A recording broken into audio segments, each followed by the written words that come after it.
नाम बार बार गूंजेगा। ये कोई साधारण उपाय नहीं है महाराज।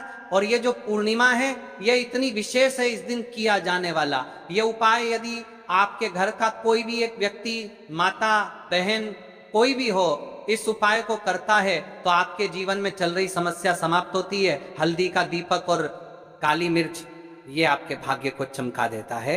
ये कोई आम उपाय नहीं है।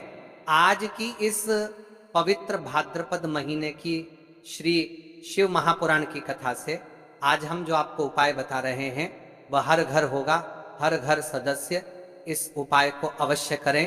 आपके जीवन में दुख है, कष्ट है, धन संपदा में कमी है, कार्य में वृद्धि नहीं हो पा रही है, कुछ करना चाहते हैं सफलता प्राप्त नहीं होती है, या घर में हमेशा लड़ाई झगड़े होते रहते हैं। महाराज काली मिर्च ये टोटके का कार्य करती है, दीपक आपके भाग्य को चमकता है, माता लक्ष्मी का घर में स्थायी वास करती है। जिनका विवाह नहीं हुआ उनके लिए, सभी के लिए ये उपाय एक विशेष है। अब कई सारे लोग प्रश्न करेंगे कि महाराज जी ये पूर्णिमा इतनी विशेष क्यों है। देखिए, पूर्णिमा चांद की पूरी चांदनी, मन की पूरी शुद्धि और कर्म का पूरा प्रतिबिंब। पर हर पूर्णिमा समान नहीं होती। भाद्रपद की यह पूर्णिमा जो रविवार पर पड़ रही है वह ऐसी ऊर्जा लाती है जो घर परिवार, धन और भाग्य के लिए बहुत अनुकूल है।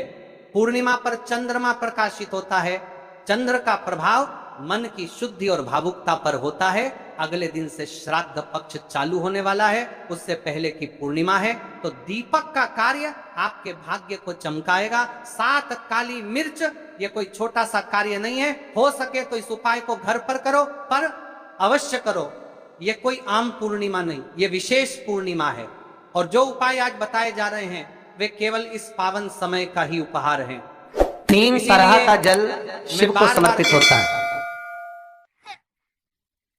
और वो तीनों तरह के जल का अलग अलग भाव है महाराज। पहला जल सादा, घर से पानी लेकर गए, जल लेकर गए, शंकर को चढ़ाया। वो हमने घर का अपना एड्रेस बता दिया। भगवान शिव को जल चढ़ाकर अपने आनंद के लिए शंकर से कुछ प्राप्त कर लिया। दूसरा जल, जल के कलश में थोड़ा सा इत्र डालकर शंकर को जब समर्पित करते हैं तो महाराज घर में अगर कोई व्यक्ति बहुत रोगीला है, बहुत रोगीला, एक शिव महापुराण में, स्कंद पुराण में, नर्मदा पुराण में, भविष्य पुराण में, अग्नि पुराण में, नारद पुराण में, बरहा पुराण में, वामन पुराण में जितनी चीजें लिखी गई है एक एक प्रैक्टिकल कर कर देखो तो शिव महापुराण, स्कंद पुराण का ये भाव याद करिए कि 1 लोटे पानी में इत्र मिलाकर, जल में इत्र मिलाकर, बहुत रोगीला व्यक्ति, बहुत बीमार व्यक्ति है, 1 लोटा पानी उसका हाथ का स्पर्श कराकर शंकर को चढ़ाना प्रारंभ कर दीजिए। महाराज केवल 5 या 7 दिन चढ़ाओ और वो 7 दिन के बाद में उस बीमार व्यक्ति का क्रम देखिए कि उसमें कितना आराम लगा है। औषधि दवाई काम करना प्रारंभ करी कि ना करी। केवल इत्र समर्पित, इत्र का जल। तो पहला जल सादा, दूसरा जल है इत्र का, और महाराज तीसरा जल जो शिव महापुराण के अंतर्गत कहा गया है बेल पत्र का जल। तीसरा जो जल है वो बेलपत्र का जल। बेलपत्र का जल कैसा?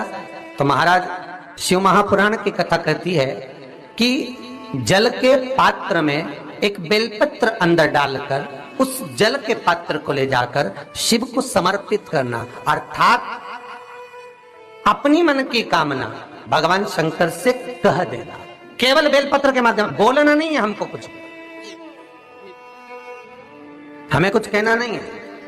3 तरह का जल का जो व्याख्यान वर्णन किया गया, एक सादा जल जो भगवान को कहा, आपने अपना एड्रेस बता दिया, आपने अपने मन का भाव बता दिया। इत्र का जो जल चढ़ाया गया वो केवल रोग मुक्ति के लिए चढ़ाया गया। और तीसरा बेलपत्र, अगर उस जल में एक बेलपत्र भी पड़ी हुई है और वो बेलपत्र पड़ा हुआ जल आप जिस भाव से चढ़ा रहे हो, जिस कामना से चढ़ा रहे हो शंकर, वो कामना आपकी। शिव महापुराण की कथा कहती है भगवान शंकर का चरित्र कथा, शिव तत्व कथा,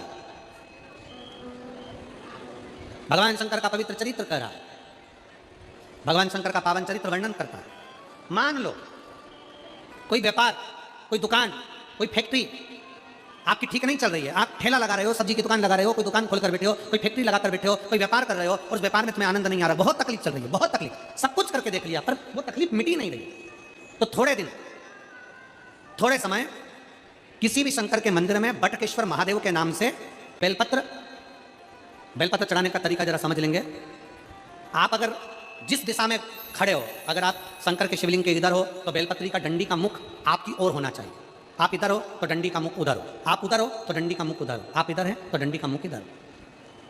बटकेश्वर महादेव के नाम से शंकर जी के मंदिर में एक बेलपत्री पर डंडी का मुख अपनी ओर होना चाहिए। जो डंडी है इसका मुख अपनी ओर। बटकेश्वर महादेव के नाम से एक बेलपत्र शंकर भगवान को समर्पित करो बटकेश्वर महादेव के नाम से।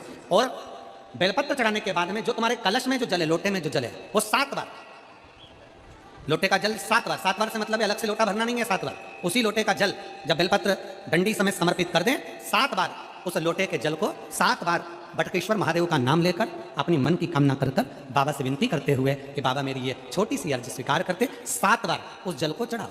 लगातार कम से कम आप 15 से 20 दिन तक लगातार बटकेश्वर महादेव के नाम से चढ़ाओगे।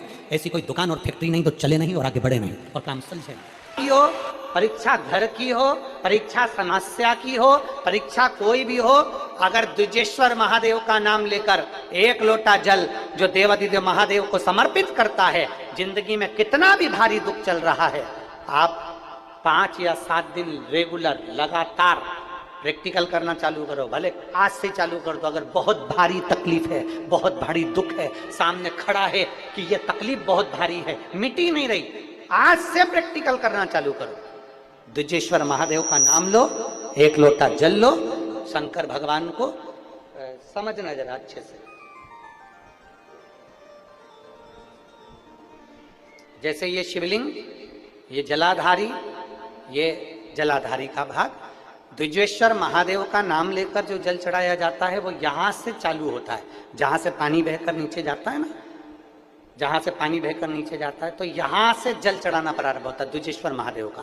द्विजेश्वर महादेव का जल यहां से चढ़ाते चढ़ाते चारों तरफ घुमाते हुए वापिस जलाधारी पर आता है, जहां से जल अपन बह रहा है उधर, फिर वापिस आता है और सामने जहां तुम खड़े हो, चाहे इधर खड़े हो, चाहे इधर खड़े हो, चाहे इधर खड़े हो, वो जल वापिस आकर फिर इसी तरह से धार पड़ती पड़ती शंकर के शिवलिंग पर जाती है और द्विजेश्वर महादेव से प्रार्थना करी जाती है। तो कैसी भी दुख की घड़ी हो, वो दुख की घड़ी टल ही जाती है। वो द्विजेश्वर महादेव